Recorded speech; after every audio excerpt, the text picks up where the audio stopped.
Abano Terme, ZTL tra via Vespucci e piazzetta Cortesi. Sono le 17:10 di domenica 18 giugno. L'uomo che conduce a mano la Vespa, ritratto di spalle nella foto scattata dalle telecamere dell'area, si chiama Luca Lenzo. 2 mesi dopo, per quella manciata di metri percorsi in ZTL per raggiungere un parcheggio, la Vespa a mano, il motore spento, Luca Lenzo, che nella cittadina termale voleva passare un pomeriggio con la moglie, si è visto recapitare una multa da 75 euro.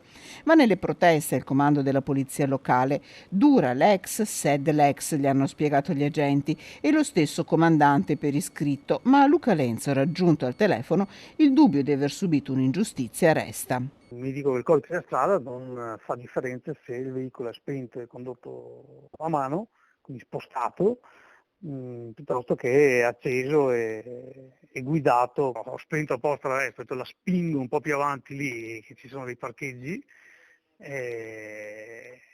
convinto appunto di non infrangere le regole, di rispettare quantomeno il principio di una ZTL, che penso sia relativa a limitare l'inquinamento. Immediata la solidarietà dei vespisti del circolo di cui fa parte, che gli hanno raccontato norme diverse di ZTL in ZTL a seconda dei comuni.